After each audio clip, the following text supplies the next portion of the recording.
بینەرانی ئازیز و خۆشەویستی پێشنگ تیڤ ئەم کاتە و هەموو کاتێکتان شاد.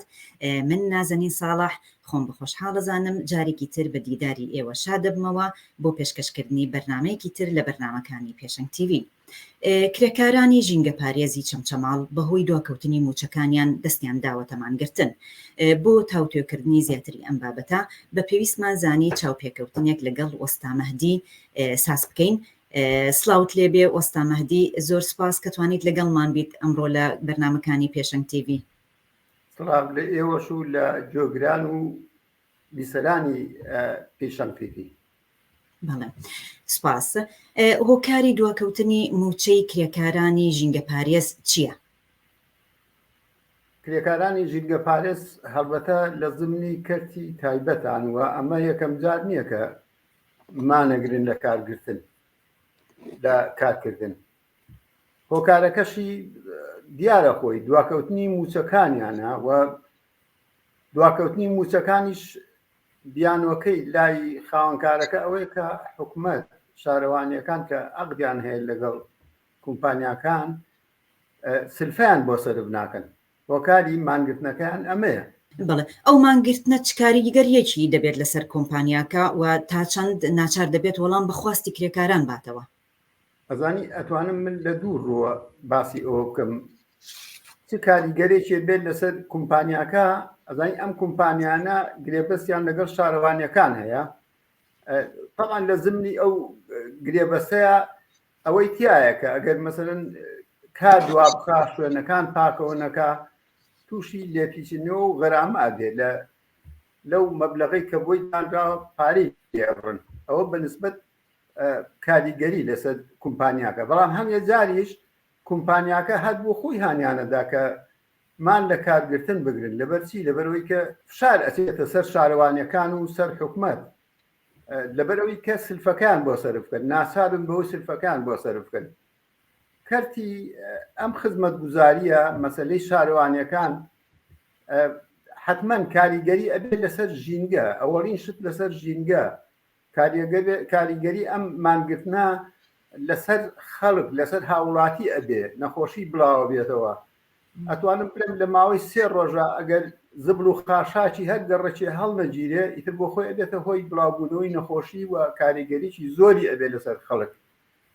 بۆیە بەڕاستی ینی لە هەر جارێکا کرێکارانی ژینگە پارێز مانیان گرت بێت لە هەر شوێنێ ئەگەر سیمانگرتنەکانیان پچڕە ڕاستەوخۆ نا، بەڵام ڕەنگە دوای 2-3 ڕۆژ موچەکانیان بۆ سەرفکەن، چونکی کاریگەری هەیە لەسەر ژینگە و شارەوانیەکان ئەکەونە ژێر پرسیارەوە. بۆیە تەسیری هەیە. بەڵێ ئەگە بگەڕێنەوە سەر مەسەلەی مامۆستایان، وەکو ئاگدارین نزیکەی 5 مانگە مامۆستایان و وانەبێژان خەریکی ناڕەزایەتی و بایکۆتن بەهۆی دواکەوتنی موچەکانیانەوە، کەچی هیچ وەڵامێکیان وەرنەگرتوێتەوە. تا چەند پێتان وایە ئەم مانگرتنەی کرێکارانی ژینگە پارێز با بڵین وەڵام وەردەگرێتەوە؟ کرێکارانی ژینگە پارێز من ئاماژەم پێدا، چونکی ئەو مەسەلەی خزمەت گوزاری گشتیە ئەوەی تابعی شارەوانیەکانە پەیوەندی بە پاک و خاوێنی شارەوە هەیە. ئەگەر تا 3 ڕۆژیکە من لەو بڕوان تا 3 ڕۆژیکە ناغایانێ ئەوانەی چەمچەماڵ موچە وەرەگرن. بۆ هەر ئێستا ینی ئێستا کە ئێمە قساکەی کرێکارانی ژینگە پارێزی ڕانیە هەمان دەردیان هەیە، موچیان بۆ سەرف نەکرا و بەنیازن کار ڕاگرن. نازانم ئەگەر ڕاجیراویان نا، بەڵام بەنیازن کار ڕاگرن.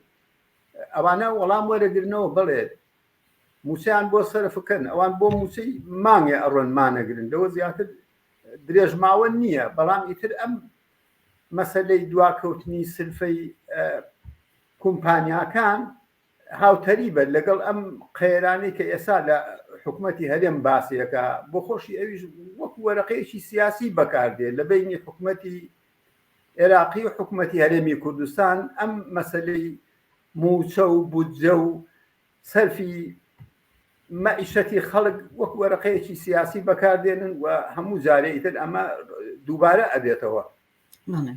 تۆ لە قسەکانت باست کرد کە چەندە تەسیریە بێ لەسەر خەڵکی ناوچەکە وەختێک کرێکارانی ژینگە پارێزمان دەگرن پرسیارەکە ئەوەیە هاوڵاتیانی ناوچەکە چۆن نەتوانن ببنە پشتیوانی کرێکارانی ژینگە پارێز هاوکات ئەرکێکیان لەسەر شانە و هەروەها بە تایبەتی ئەو کرێکارانی ژینگە پارێزی تر لە ناوچەکە.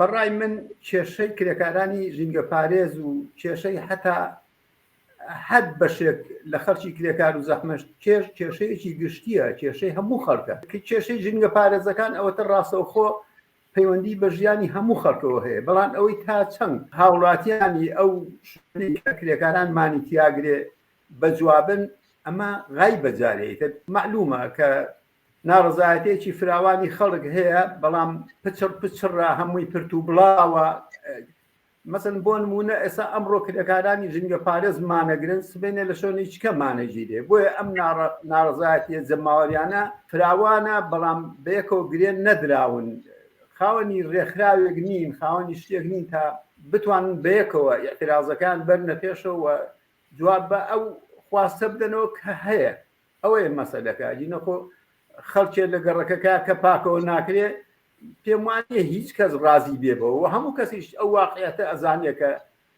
بۆیە زەبڵەکەی نەبراوە کرێکارەکە موسەی وەرنەگرتووە هەمیە جار خەڵک دێتە مەیدان لەگەڵ یانە هاوشتیانەکە مەسەن بۆ نمونە ئێمە وەکو دەنگی کرێکار و وەکو ڕێکخراوی بیناسازی چەندین جار چوینە لەم ئێعتیرازی ژینگە پارێزەکانە بەشدار بووین و پشتیوانیمان لێکردوون حتا بە جۆرێک لە جۆرەکان ئێمە هەوڵمانداوە ئەو نوێنەرانی خۆیان لەگەڵ خاوەنکار و لەگەڵ وەزارەتەکانی شارەوانی و وەزارەتی کارە ڕوبەڕوو بکەینەوە و کێشەکانیان بەرینە پێشەوە بەڵام بەڕای من ئەمە کافی نییە چونکی خۆتۆ ڕەنگە بۆ جارێک ئەمە چارەسەر بێ بەڵام ئیتر ئەوەی کە خەڵک لە پشتیان بێ خەڵک ئەمە قبول مەکە ئەم خزمەتگوزاریە بەرەو دواوە بچێ ئیتر ئیسعدادی خەڵکیشی ئەوێ و پێویستە ئەم ناڕەزایەتیە لە نەبوونی خزمەتگوزاریەکان خەڵک لەم چوارچێوەیە خۆی ڕێبخەوە ئەمە بکاتە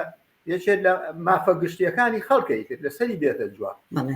ئێوە وەکو کرێکارانی بیناسازی و دەنگی کرێکار چ پەیامێکتان هەیە بۆ کرێکارانی ژینگە پارێز کرێکارانی مانگرتو؟ ئێمە پێش هەر شتێک من وەکو ئیشارەتم پێدا ئێمە پەیامی ئێمە پێش هەر شتێ هاوپشتین لەگەڵ ئەوانە و هەوڵە دەین بە هەر وەسیلەیەک بێتوانین خەڵکی ناڕازی لە دەوری ئەم ئێعترازانە هەڵخڕێنین هەتا دەنگی کرێکار یعنی محاولەی جدیمان هەیە بۆی هاوپشتیان بۆ بێنی لە شوێنەکانی تر مەسەن لە دەرەوەی وڵات لای ئیتیحادە کرێکاریەکان ئەم ئێعتراز و ناڕزایەتیە کە لێرە وەڵامی پێ نادرێتەوە هەوڵدین هاوپشتیان بۆ بێنین و بەردەوامی لەگەڵیانە هەم هەڵسوڕاوانێک لە ڕێکخراوی کرێکارانی بیناسازی ئێمە بەردەوام لە هەوری ئەویان کە ئەم ئێعتراز و ناڕزایەتیانە پشتیوانێکی بەهێزیان هەبێ و بیبینە پێشەوە هەتا هەوڵە دەین ڕێکخراویان بکەین بەم شێوە پرتوبڵاوێت نیان هێڵینەوە بەڵام ئیتر ئەوە خەباتی بەردەوامی ئێمەیە و حتمما لە شوێنێکە پێم وایە ئەم هەلومەرجە ئەوان نەمێنێتەوە و کرێکاران بتوانن ڕێکخراوی بەهێزیان هەبێ بۆ بەدەستێنانی هەر خواستێک بتوانن لە دووترین کاتە مافەکانیان بەدەست بێنن. دووبارە زۆر سپاس وەستا مەهدی زۆر سپاس کە کاتی خۆت بە ئێمە بەخشی. سپاس بۆ ئێوەش.